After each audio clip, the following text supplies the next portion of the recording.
Hello दोस्तों, स्वागत है एक बार फिर से आप सभी का डेली खबर टीवी में। तो दोस्तों आज हम आपके लिए लेकर आए हैं देश और दुनिया की 10 बड़ी खबरें। इससे पहले वीडियो आप सभी को अच्छी लगे तो वीडियो को दिल से लाइक कर चैनल को सब्सक्राइब जरूर कर लें। इसी बीच पहली खबर में आपको बताएंगे गुजरात चुनाव से ठीक पहले मोदी को लगा तगड़ा झटका। 6 बार के बीजेपी के विधायक मधु श्रीवास्तव ने दिया इस्तीफा। बीजेपी के खिलाफ निर्दलीय चुनाव लड़ने का किया ऐलान, मोदी की उड़ी नींदें। वहीं दोस्तों अगली खबर में आपको बताएंगे यूपी की मैनपुरी रामपुरा खतौली उपचुनाव के लिए बीजेपी ने उम्मीदवारों के नामों का किया ऐलान। रामपुर से आकाश सक्सेना को दिया टिकट। वहीं दोस्तों आपको बताएंगे गुजरात चुनाव के लिए कांग्रेस ने 33 उम्मीदवारों की नई लिस्ट की जारी, 2 मुसलमानों को दिया टिकट। वहीं आपको बताएंगे गुजरात चुनाव से पहले कांग्रेस ने की बड़ी मांग, कहा गुजरात के सभी सरकारी कार्यालय से हटाई जाए मोदी की तस्वीर। वहीं आपको बताएंगे गुजरात में ओवैसी को लगा बड़ा झटका।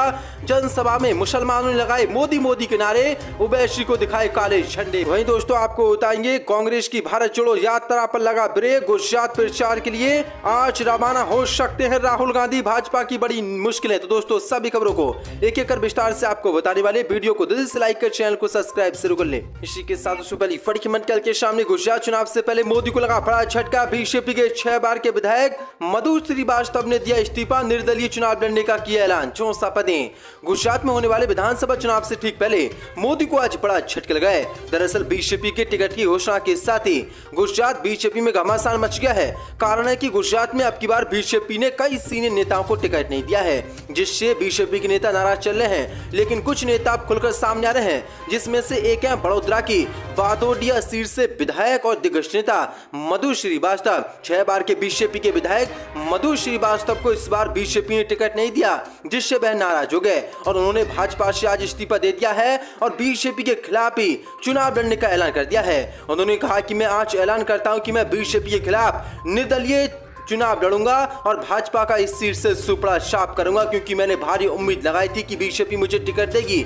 6 बार का मैं विधायक हूं, लेकिन बीजेपी ने मेरा टिकट काट दिया और नए चेहरे को यहां पर टिकट दिया। इसलिए मैं आज भाजपा के खिलाफ भी चुनाव लड़ने का ऐलान करता हूं। जो सुपड़ा झटका मोदी को गुजरात चुनाव से पहले आज लग गया है। इसी के साथ यूपी की मैनपुरी रामपुरा खतौली उपचुनाव के लिए बीजेपी ने उम्मीदवारों के नामों का किया ऐलान। आजम खान के गढ़ रामपुर में बीजेपी ने आकाश सक्सेना को दिया टिकट। 64 पदें। उत्तर प्रदेश के मैनपुरी रामपुर खतौली सीट के लिए बीजेपी ने अपने उम्मीदवारों के नामों का ऐलान कर दिया है। योगी सरकार ने मैनपुरी उपचुनाव में समाजवादी पार्टी के उम्मीदवार और अखिलेश यादव की पत्नी डिंपल यादव के खिलाफ रघुराज साक्या को टिकट दिया है। इसके अलावा आजम खान के गढ़ रामपुर में बीजेपी ने आजम खान के दुर्विरोधी माने जाने वाले बीजेपी के नेता आकाश सक्सेना को रामपुर से टिकट दिया है। वहीं बीजेपी ने मुजफ्फरनगर की खतौली विधानसभा उपचुनाव में राजकुमारी सैनी को टिकट दिया है। राजकुमारी सैनी विक्रम सैनी की पत्नी है।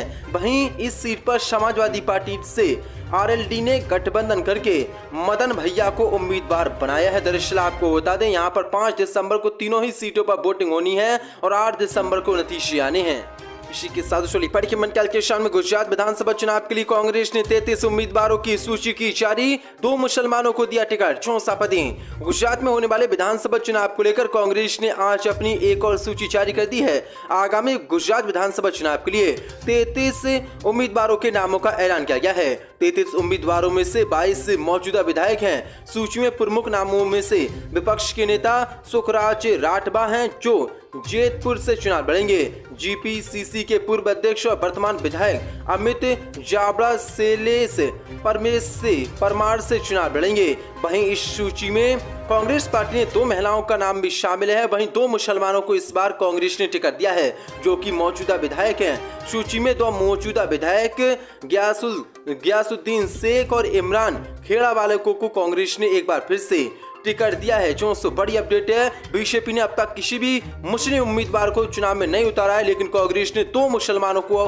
टिकट आज दे दिया है। इसी के साथ बीजेपी की मुसलमानों को लेकर नफरत आई सामने। गुम्बद वाले बस स्टॉप को बीजेपी सांसद ने बताया मस्जिद, दी चेतावनी, कहा 4 दिन में नहीं गिरा तो बिल्डोजर ले जाकर खुद तोड़ दूंगा। 64 पदें। बीजेपी के सांसद प्रताप सिन्हा ने एक बार फिर से विवादित बयान देकर विवाद खड़ा कर दिया है। उन्होंने कर्नाटक के मैसूर ऊटी रोड पर बने एक बस स्टॉप को गिराने की चेतावनी दी है। सांसद का कहना है कि बस स्टॉप पर 3 गुंबद बने हुए हैं जिससे वह किसी मस्जिद की तरह दिखता है। बीजेपी सांसद सिन्हा ने कहा कि मैंने सोशल मीडिया पर इस बस स्टॉप को देखा है। बस स्टॉप गुंबद की तरह ही है, बीच में बड़ा और अलग अलग अगल बगल छोटे गुंबद वह सिर्फ मस्जिद में ही होते हैं। मैंने इंजीनियर से कहा है कि वे 3-4 दिनों में इसको ध्वस्त कर दें। अगर वे ऐसा नहीं करते हैं तो मैं एक जेसीबी ले जाकर खुद इससे गिरा दूंगा। दोस्तों, किस तरह से मुसलमानों को लेकर बीजेपी के नेताओं की नफरत सामने आई। दरअसल आपको बता दें, कर्नाटक के मैसूर ऊटी रोड पर एक बस स्टॉप बना है जिसमें 3 गुंबद है। एक गुंबद बीच में है और 2 गुंबद साइड से छोटे छोटे लगाए गए हैं। इसको बीजेपी के सांसद ने मस्जिद बताया है, गिराने की खुली चेतावनी दी है। इसी के साथ आम आदमी पार्टी ने चुनाव आयोग से की सिफारिश, गुजरात के सरकारी कार्यालय से हटाई जाए पीएम मोदी की तस्वीर। 64 पदें। आम आदमी पार्टी ने केंद्र राज्य के सरकारी कार्यालय से पीएम मोदी की तस्वीर हटाने या कवर करने का निर्देश देने के लिए निर्वाचन आयोग से सिफारिश की है। इस पर आपने दावा किया कि इन कार्यालयों में पीएम मोदी की तस्वीर लगाना चुनाव आचार संहिता का उल्लंघन है, क्योंकि मोदी गुजरात सत्तारूढ़ बीजेपी के स्टार प्रचारक हैं। गुजरात में कुल 182 विधानसभा सीटें हैं जिनमें 2 चरणों में चुनाव होंगे। 1 और 5 दिसंबर को यहाँ पर वोटिंग होगी, वहीं मतों की गिनती 8 दिसंबर को होगी। आपके विधि प्रकोष्ठ के गुजरात सचिव पुनीत जुनेजा ने कहा कि बीजेपी के स्टार प्रचारक घोषित होने के कारण सरकारी कार्यालयों में मोदी की तस्वीर लगाना आचार संहिता का उल्लंघन है। आपने निर्वाचन आयोग को एक प्रतिवेदन सौंपा जिसमें आपने कहा कि सरकारी कार्यालय में एक राजनीतिक दल के एक स्टार प्रचारक की तस्वीर से चुनाव पर असर पड़ सकता है। आपने कहा कि यदि गुजरात की विधानसभा सीटों में स्वतंत्र एवं निष्पक्ष चुनाव करवाना है तो राज्य के सभी कार्यालयों में प्रधानमंत्री मोदी की तस्वीरों को हटाना चाहिए। 400 बड़ी मांग चुनाव आयोग से आज केजरीवाल ने की है, जिसके बाद भाजपा की मुश्किलें बढ़ गई हैं। ओवैसी को गुजरात में लगा झटका, जनसभा में मुसलमानों ने लगाए मोदी के नारे, दिखाए काले झंडे। 64 पदें। गुजरात में करीब 3 दर्जन सीटों पर चुनाव लड़ने जा रही ओवैसी की पार्टी ऑल इंडिया मजलिस इत्तेहादुल मुस्लिमीन को विरोध का सामना करना पड़ा है। सूरत में एक जनसभा के दौरान मुस्लिम युवकों ने ही ओवैसी को काले झंडे दिखाकर उनका विरोध किया। इस दौरान मोदी के नारे भी लगाए गए। ओवैसी सूरत पूर्वी सीट से पार्टी के उम्मीदवार के लिए प्रचार करने पहुंचे थे। वहां पार्टी के नेता और पूर्व विधायक वारिस पठान के साथ जनसभा को संबोधित करने पहुंचे थे। जैसे ही हैदराबाद के सांसद ने भाषण शुरू किया, सभा में मौजूद लोगों ने उनका विरोध कर दिया। काले झंडे दिखाते हुए मोदी के नारे लगाए। ओवैसी और उनकी पार्टी के नेताओं के लिए ये बेहद असहज करने वाला वक्त था। 400 बड़ी अपडेट निकल कर सामने, लेकिन प्रवक्ता ने आरोप लगाया कि ओवैसी को निशाना बनाकर वंदे भारत ट्रेन पर पत्थर फेंके गए। इससे पहले भी उन्होंने ये दावा लगाया था और कहा था कि हम पर हमला हुआ था, लेकिन आज ये बड़ा झटका ओवैसी को लगा। मोदी की बड़ी मुश्किलें, भारत छोड़ो यात्रा पर लगा ब्रेक। गुजरात विधानसभा चुनाव में प्रचार करने के लिए रवाना होंगे राहुल गांधी। 64 पदें।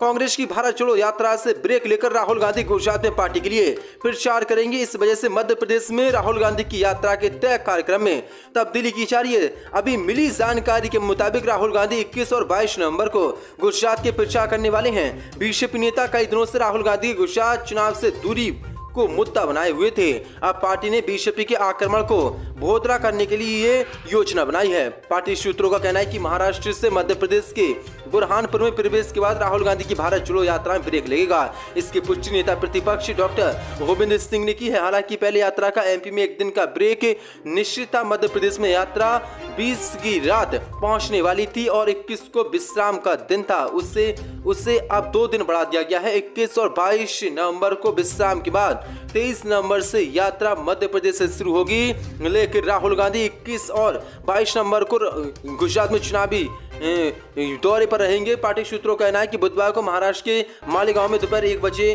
बड़े कांग्रेस नेताओं की बैठक होगी। यहां राहुल गांधी की यात्रा और चुनाव प्रचार गुजरात चुनाव को लेकर पूरा शेड्यूल जारी होगा, जिसके बाद मोदी की नींदें राहुल गांधी ने उड़ा दी। इसी के साथ दिल्ली एमसीडी चुनाव को लेकर विश्व हिंदू परिषद लाएगी हिंदू घोषणा पत्र, मांगे पूरी करने वाली करने वाली पार्टी को देंगे समर्थन। 64वें दिल्ली नगर निगम की नामांकन की आज अंतिम तिथि है। प्रत्याशियों को लेकर सभी पत्ते खोलने के सभी राजनीतिक दल पूरी तरह से चुनावी मैदान में कूद जाएंगे। कुछ दिन बाद राजनीतिक दलों के घोषणा पत्र भी आ जाएंगे, जिससे जनता पर वादों की बरसात होगी।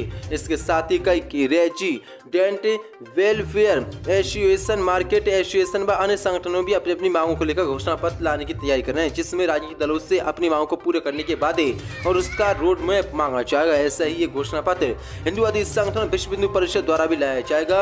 इसमें घरों में गौवंश पालने की अनुमति देने के साथ मंदिरों से 500 मीटर की दूरी तक शराब व मीट की दुकानें खोलने पर प्रतिबंध लगाने जैसी कई मांगे होंगी। इस संबंध में विश्व हिंदू परिषद के दिल्ली महामंत्री सुरेंद्र गुप्ता ने कहा कि दिल्ली में कई ऐसे मामले एमसीडी से जुड़े हैं जिस पर मतदान से पहले चुनाव लड़ रही राजनीतिक पार्टियों के स्पष्टीकरण के साथ उस पर रोड मैप को बताने की आवश्यकता, जिसके आधार पर वे मांगे पूरा करेगी। उन्होंने बताया कि जल्दी इन सभी मांगों को लेकर विश्व हिंदू परिषद का घोषणा पत्र आएगा, जिससे चुनाव लड़ रही प्रमुख